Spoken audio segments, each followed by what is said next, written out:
जी अस्सलाम वालेकुम।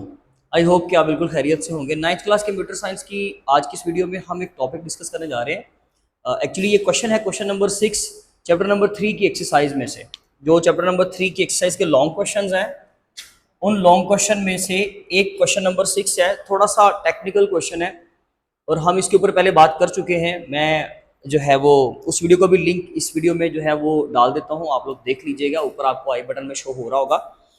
Actually point ये था कि तब हम लोगों ने ये स्टेटमेंट लिखकर जस्ट एक डायग्राम बनाई थी जो हमारी बुक के मुताबिक है। मैं ये चीज़ क्लियर करना चाह रहा हूँ कि हम लोगों ने मेथड तो सारा ऐसे एक्सप्लेन किया था, सेम आप वो वीडियो भी देख सकते हैं, कोई फर्क वाली बात नहीं उसमें। लेकिन था कि ये वाली डायग्राम हमने नहीं बनाई थी, सर्किट डायग्राम ये नहीं बनाई थी। उन्होंने 4 बिट्स के लिए अलग अलग से प्रॉपरली हाफ एडर 1 और 3 फुल एडर्स लगाकर बनाए हैं। तो ये डायग्राम भी आपकी चल जाएगी। और अगर मैंने जिस तरह से आपको बोला था कि जो हमारी बुक के अंदर है एक ही डायग्राम, वो उस डायग्राम को अगर हम आगे स्टेटमेंट में जस्ट ये रिप्रेजेंट कर दे कि इसी चीज को हम रिपीट करते जाएंगे अप टू 4 बिट्स, तो वो तब भी ठीक है। लेकिन चले कुछ लोगों की, कुछ कैंडिडेट्स की ये डिमांड थी जिसकी वजह से हम लोगों ने सोचा कि चले इसके ऊपर वीडियो बना देते हैं। तो क्वेश्चन नंबर 6 जो है वो नए अंदाज से शुरू करते हैं। आप वो फॉलो कर लें, कोई इशू नहीं है। आप ये भी फॉलो कर लें, कोई इशू नहीं है। अक्सर ई बुक्स आपको मिलेंगी जब मार्केट में वायरल हो जाएंगी, तो आप देखिएगा कि अक्सर में ये डायग्राम बनी होगी और अक्सर में डायग्राम ये नहीं बनी होगी। तो अब सर आपने तो वो जो फुल एडर वैसे बना हुआ है हमारी बुक पे, वैसे तो बनाया नहीं। तो ऐसा कुछ नहीं, हमें जस्ट एक कॉन्सेप्ट देना है कि ये हमारे पास हाफ एडर या फुल एडर है, उसकी वर्किंग हम खुद उसको जो है ना वो यहाँ पर रिप्रेजेंट करते हैं। तो क्वेश्चन नंबर 6 है, design a 4 bit binary adder using both half adder and full adder. हमने 4 बिट्स को आपस में यानी कि प्लस करना है, एडर बनाना है उसका। तो हाफ एडर और फुल एडर को यूज करते हुए, और हमने 3 काम करने हैं। Explain each step with the truth tables, Boolean expression and circuit diagram.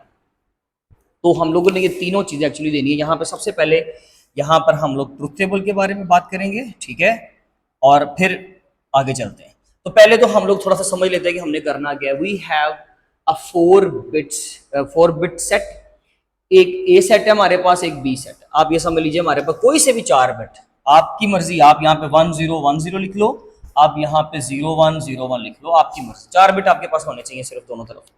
एक को हमने ए से रिप्रेजेंट कर दिया और एक को हमने बी से रिप्रेजेंट कर दिया। तो ये A0 A1 A2 A3 B0 B1 B2 B3। जरूरी नहीं है कि यहाँ लिटरल्स यही लिखने हैं, ए और बी लिखना, आप बेशक वो बिट्स लिख दो। और हर कैंडिडेट की अगर ये बिट डिफरेंट भी होंगे तो एग्जामिनर का राइट ये बनता है, हक ये बनता है कि वो उसको ठीक से चेक करेगा। आपने कोई एक चीज फॉलो नहीं करनी, इसमें हर स्कूल हर अकेडमी डिफरेंट अंदाज से इसको करवाएगी, कोई इशू वाली बात नहीं है।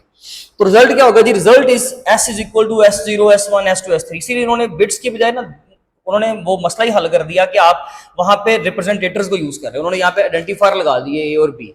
उन्होंने कहा ताकि ये मसला ही खत्म हो कि कोई भी बिट्स ना यूज करें, बल्कि आप ए और बी इस्तेमाल कर लो। लेकिन फिर भी अगर आप बिट्स यूज करोगे तब भी कोई इशू नहीं।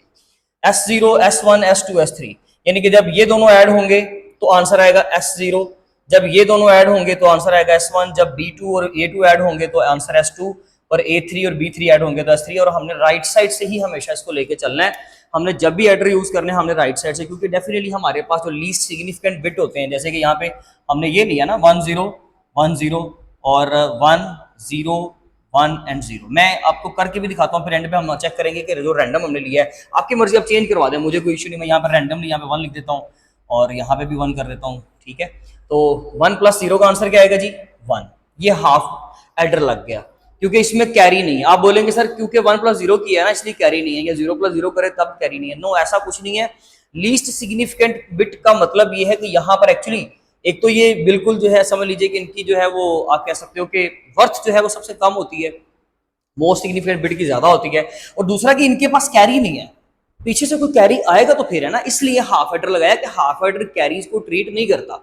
हाफ एडर क्या होता है? एक ऐसा एडर कि जो सिर्फ 2 बिट्स को ऐड करवाएगा, कैरी यूज नहीं करेगा। कैरी निकलवा देगा लेकिन ऐड आगे नहीं करवाएगा। पिछला यानी कि सी, उसको पीछे से इनपुट में आप कैरी दे रहे हो तो वो ऐसा पॉसिबल नहीं है, क्योंकि हम लोग यहाँ पर पीछे कोई राइट साइड पे एक्सप्रेशन ही नहीं है, पीछे से कुछ कैरी आया ही नहीं है, कुछ कैरी है ही नहीं। 2 ही रकमें हैं, सिर्फ एक 0 और एक 1। तो ऐसी रकमों के लिए हम लोग हाफ एडर लगाते हैं। हाँ, अगर पीछे से कैरी आ रहा होता तो भाई ये फुल एडर लगता, लेकिन यहाँ पर क्योंकि पीछे से कुछ आ ही नहीं रहा तो उसका मतलब सर हम कैरी 0 यूज करेंगे। नो, आप कैरी यूज ही नहीं करोगे, आपके पास कुछ भी नहीं है। समझ रहे हो बात? तो आपने 0 + 1 किया तो आंसर आ गया 1। तो सर क्योंकि यहां पर कैरी नहीं है इसलिए हाफ एडर, इसलिए भी हाफ एडर नहीं है। ये पीछे से कैरी नहीं है इसलिए हाफ एडर है। यहां पर तो इसने क्या जनरेट किया है? चले जी, इसने कैरी जनरेट किया है एंड दैट कैरी इज 0, आप उसको 0 कंसिडर करोगे, कैरी 1 हो या 0 हो, लेकिन आपको लिखना पड़ेगा, ठीक है। अब आपने 0 + 1 का आंसर तो निकाल लिया 1, क्योंकि ये सिर्फ 2 बिट्स थे, इसमें कोई कैरी नहीं था, इसलिए हम बोलेंगे कि यहाँ पर हाफ एडर लगेगा।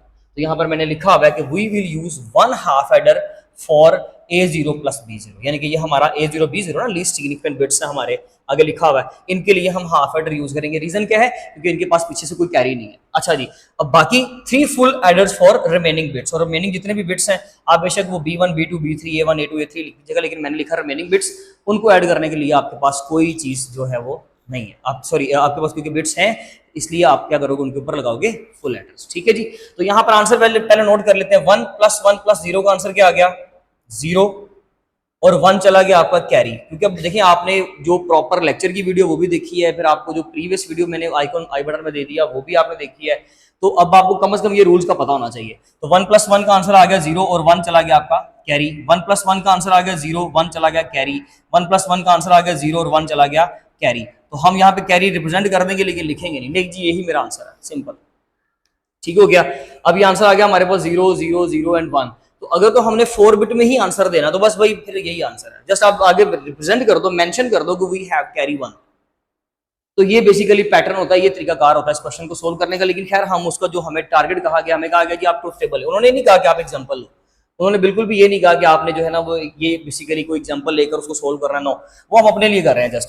तो ये देखिए जी, सबसे पहले हाफ एडर के लिए, हाफ एडर में क्योंकि 2 बिट होते हैं, 2 बिट का मतलब है वी हैव 2 इनपुट्स, तो 2 इनपुट्स का मतलब होता है हम उसके लिए फॉर्मूला कैलकुलेट करते हैं 2 की पावर में रख के 2, तो 2 2 आ गया 4, तो वी हैव 4 पॉसिबिलिटीज, ये देखें 4, 2 0 2 1 0 1 0 1, एक A0 से और एक B0 से, ये 2 चीजों की पॉसिबिलिटीज है ना, 2 बिट। यहां पर देखें मैं यहां पर कितनी तरह के नंबर डाल सकता हूं भाई, यहां पर मेरे पास 4 पॉसिबिलिटी, एक तो मैंने लिखी हुई है 0 1, दूसरी पॉसिबिलिटी एक और क्या है 1 0, इसके अलावा 1 1, इसके अलावा 0 0, तो ये 4 पॉसिबिलिटीज है मेरे पास, बात समझ रहे हो।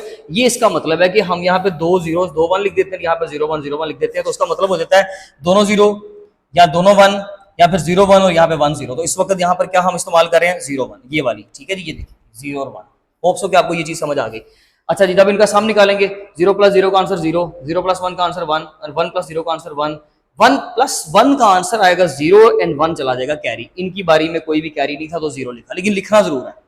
अब यही कैरी C1 है, इसका मतलब यह है कि ये A1 और B1 के साथ जाके ट्रीट करेगा, और ऐसा एडर के जो अपनी 2 इनपुट के साथ एक कैरी को भी ट्रीट करेगा उसको हम बोलेंगे फुल एडर। ये फुल एडर के लिए है। फुल एडर में क्योंकि हमारे पास 3 बिट आ गए, एक A एक B और तीसरा जो पीछे से कैरी आया, चाहे वो 0 आए चाहे वो 1 आए, लेकिन एक कैरी तो आएगा ना, इसलिए 3 बिट हो जाएंगे, तो 3 इनपुट होंगी, 3 इनपुट होंगी तो 2 की पावर क्या कैलकुलेट करेंगे 3, तो आंसर क्या आ जाएगा 8। तो यहां पर हमने 8 पॉसिबिलिटीज के लिए 4 zeros 4 1, 2 zeros 2 1, 2 0 2 1, 0 1 0 1 0 1 0 1।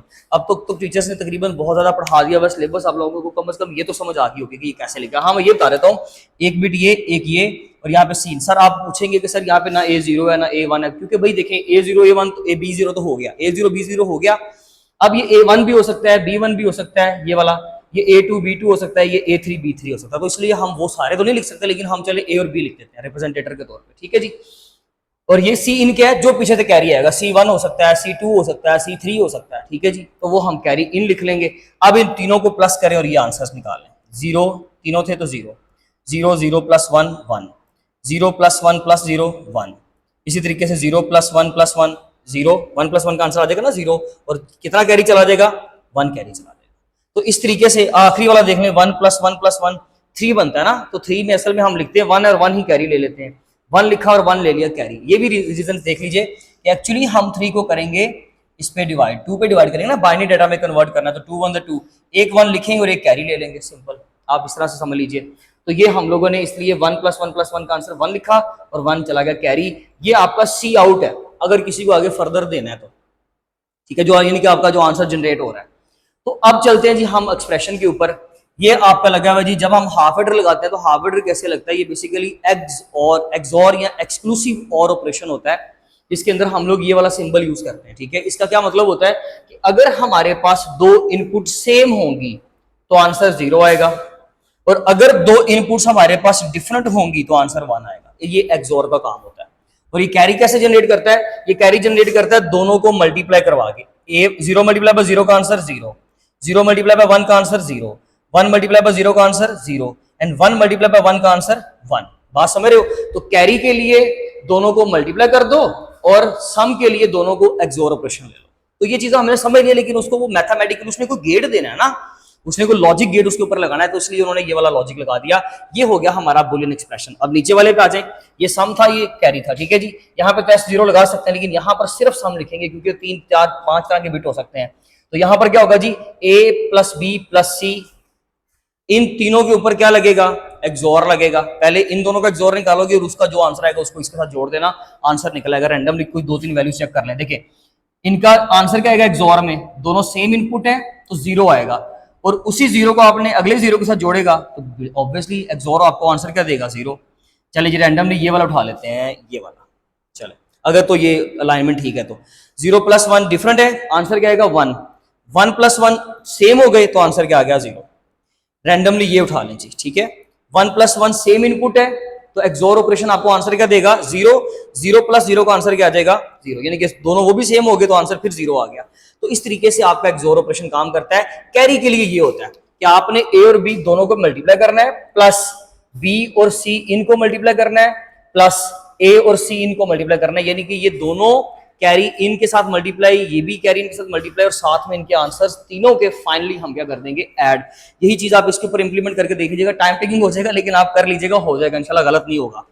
अच्छा जी, वैसे ये हम लोग प्रीवियस वीडियो में बहुत ज्यादा अच्छे तरीके से एक्सप्लेन कर चुके हैं जब हमने फर्स्ट टाइम इसका लेक्चर पढ़ाया था, ठीक है जी। तो देखिए जी, अब आते हैं हम इसके सर्किट डायग्राम के ऊपर। बहुत ही सिंपल है।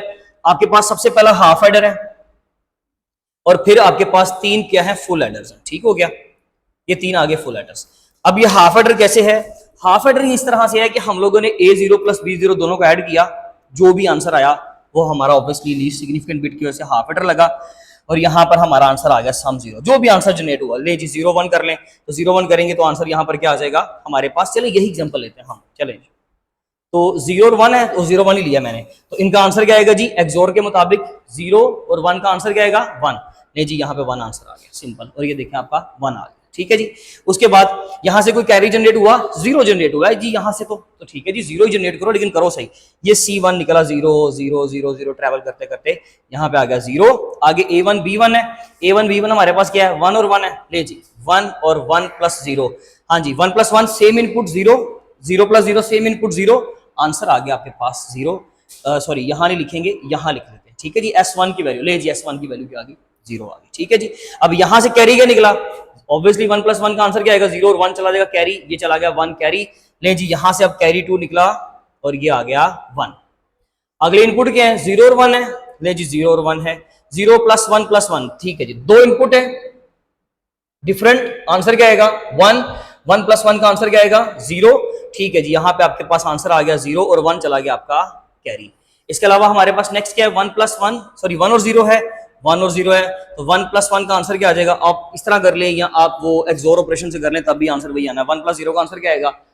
डिफरेंट है तो 1 आएगा, एंड 1 + 1 सेम है तो 0 आएगा, और 1 चला जाएगा कैरी। ये ले जी 0 आ गया और 1 चला गया कैरी। लिख दें, but we can not use that particular carry. क्यों? क्योंकि हमें 4 बिट एडर बनाने को बोला गया है। आंसर आप बोलोगे सर इसको डेसिमल में कन्वर्ट करो, इसको भी डेसिमल में कन्वर्ट करोगे तो आंसर ही नहीं बन रहा, वही नहीं बनेगा, ऑब्वियसली नहीं बनेगा। आपने 4 बिट लगाना है, तो इसलिए फिर आपको रकम इस तरह की यूज कर लो कि जिसका आंसर सही आ जाए। That is the way actually इसको, इस क्वेश्चन को इस तरीके से सोल्व करना है। बच्चों को इस तरीके से टीचर्स गाइड कर दें, और स्टूडेंट्स जो है वो इसको जितना भी एक्सप्लेन किया गया इसका स्क्रीनशॉट ले लें, अपने पास डाटा सेव रखें। लेकिन जब इसकी प्रेजेंटेशन आएगी, यानी कि जब इसको आपने रिप्रेजेंट करना है, पेपर पर सोल्व करना है, सिंपली ये चीजें भी आप स्किप कर सकते हो। जस्ट ये बताएं, ये 2 बनाएं, ये बनाएं, और उसके बाद ये बना दें, सिंपल। आपकी मर्जी, आप ये वाला अगर लिखना चाहें तो लिख सकते हैं, एग्जाम्पल देना चाहें तो दे सकते हैं। अदरवाइज जो है वो आप इसको जैसे भी ट्रीट करना चाहें, आपके पास कोई भी की बुक आती है, कोई डाटा आता है, तो आप वहां से उसको याद कर लें। Thank you so much.